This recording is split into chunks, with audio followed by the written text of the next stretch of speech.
Dad and the cat and the tree of 7th class.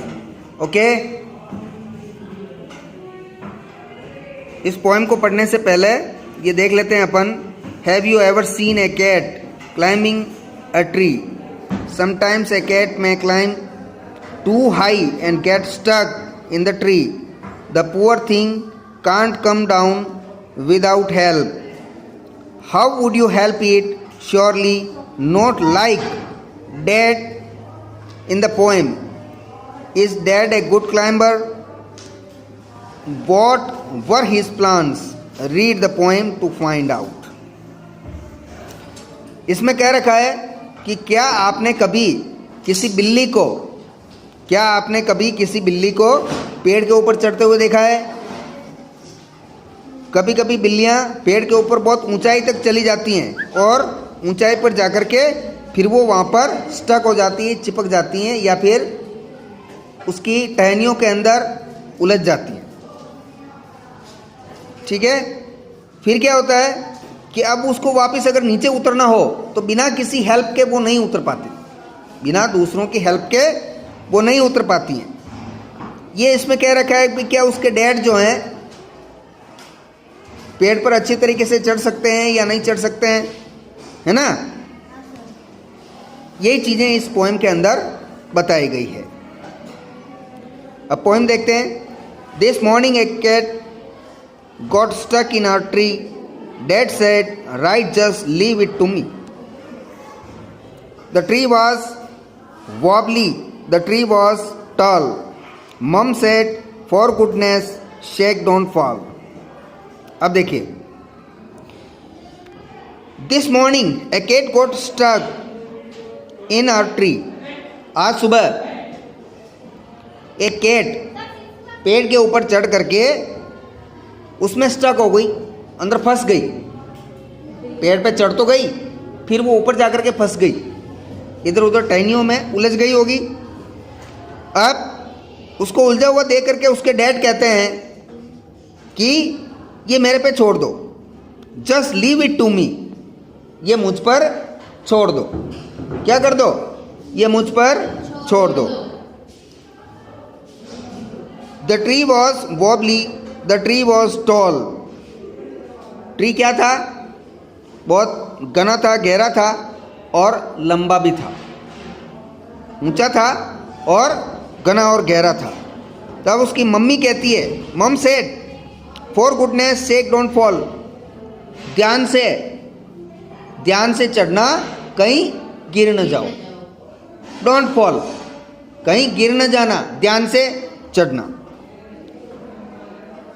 Fall scoffed dad a climber like me.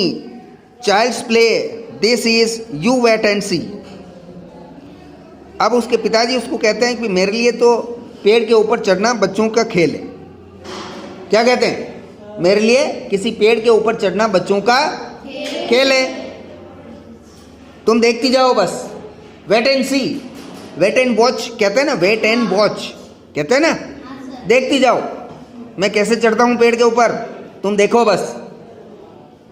He got out the ladder from the garden shed. It slipped, he landed in the flower bed. अब देखो dad क्या करते हैं? Ladder लेके आते हैं, सीढ़ी. Ladder का मतलब सीढ़ी लेके आते हैं. कहाँ से लेके आते हैं? गार्डन में एक शेड बना हुआ है, छाया बनी हुई है, गार्डन में बना रखा होगा, है ना. कोई केलू वेलू डाल के या फिर टिन शेड बना रखा होगा, टिन शेड. उसमें से लेडर लेके आते हैं और वो स्लिप हो जाते हैं और वो कहाँ गिरते हैं? ही लैंडेड इन फ्लावर बेड. फूलों के ऊपर गिर जाते हैं. कहाँ पे गिरते हैं? फूलों के ऊपर गिर जाते हैं. कहते हैं never mind said dad brushing the dirt off his hair and his face and his trousers and his shirt. Dad कहते हैं कोई बात नहीं. और ऐसा करके वो उठते हैं और अपने शर्ट वगैरह को, अपने बाल वगैरह को झटकते हैं. गंदे हो गए हैं उनको, उसके ट्राउज़र वगैरह, पैंट वगैरह गंदा हो गया तो उसको भी झटक देते हैं.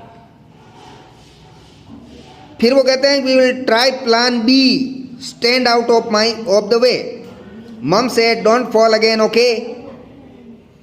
अब पिताजी कहते हैं कि अब प्लान बी से काम करना पड़ेगा। वो लेडर लेके सीढ़ी लेके चढ़ना प्लान ए था, अब वो कहते हैं कि प्लान बी से काम करना पड़ेगा। तब उसकी मम्मी कहती है कि इस बार गिरना मत, ध्यान रखना, डोंट फॉल अगेन, इस बार वापस गिरना मत, ध्यान रखना। Fall again, said dad, funny joke, then he swung himself up on a branch, it broke। फिर डैडी कहते हैं कि वापस गिर जाऊंगा, ये तो मजाक की बात थोड़ा है क्या, कैसे गिर जाऊंगा, नहीं गिरूंगा मैं। और उसके बाद वो एक ब्रांच पे चढ़ते हैं, ब्रांच का मतलब शाखा, पेड़ की, है ना, पेड़ की शाखा पे चढ़ते हैं। जिस शाखा पे उसके डैडी चढ़ते हैं वो शाखा टूट जाती है। Dad landed wallop back on the deck. Mom said, stop it, you'll break your neck। अब देखो, उसके बाद डैडी क्या करते हैं, शाखा पे चढ़ते हैं, वो शाखा टूट जाती है और डैडी सिर के बल गिर जाते हैं। फिर उसकी मम्मी कहती है कि you will break your neck, ध्यान रखो तुम्हारी गर्दन टूट जाएगी, गर्दन नहीं टूट जाए इसका ध्यान रखो। Rubbish said dad, now we will try plan C, easy as winking to a climber like me. अब देखो, फिर उसके पिताजी कहते हैं कि ये तो बहुत खराब हुआ, रबिश हुआ, रबिश का मतलब खराब। Now we will try plan C, अब हम प्लान सी पर काम करेंगे, अब हम प्लान सी लगाएंगे जिससे कि पेड़ पर चढ़ना बहुत इजी हो जाएगा। पलक झपकते ही, आंख झपकते ही, पलक, पलक किसे कहते हैं, आंखों की पलकें, पलक झपकते ही कहते हैं ना, पलक झपकते, पलक का मतलब ये पलक, पलक कैसे झपकते हैं अपन, झपकते हैं, आंखें दिन भर खुली थोड़ी रहती है अपनी, झपकती रहती है। तो वो कहते हैं कि पलक झपकते ही मैं पेड़ के ऊपर चढ़ जाऊंगा। कैसे चढ़ जाऊंगा, पलक झपकते ही पेड़ के ऊपर चढ़ जाऊंगा। अब देखिए, then he climbed up high on the garden wall, guess what he didn't fall. अब देखो, उसके बाद वो गार्डन की दीवार के ऊपर चढ़ते हैं और फिर सोचते हैं कि ऐसा क्या किया जाए, कैसे इस पर चढ़ा जाए कि जिससे गिरे नहीं, है ना। He didn't fall. फिर वो आगे कहते हैं कि he gave a great leap and he landed flat in the crook of the tree trunk right on the cat. और वो ऊंची सी ऐसे करके छलांग लगाते हैं और वो फटाफट से जहाँ पर कैट होती है जस्ट उसके पास में पहुंच जाते हैं, बिल्ली के पास में पहुंच जाते हैं पेड़ के ऊपर। The cat gave a yell and sprang to the ground, pleased as punch to be safe and sound. अब देखो, जैसे वो कैट के पास पहुंचते हैं, पेड़ हिलता डुलता है जिससे बिल्ली जो है वो जमीन के ऊपर कूद जाती है या गिर जाती है। And sprang to the ground, spring की तरह उछल करके जमीन पर आ जाती है बिल्ली, और वो खुश है कि अब वो सेफ है। बिल्ली खुश हो जाती है कि अब वो सेफ है। So it's smiling and smacking, smack as can be, but poor old dad still stuck up the tree। बिल्ली के लिए तो ये ठीक हो गया, जैसे ही डैडी पेड़ के ऊपर पहुंचे, बिल्ली नीचे आ गई, तो बिल्ली तो वहां से छूट गई और अब पिताजी जाकर के पेड़ के ऊपर फंस गए, अब वो नहीं उतर पाते।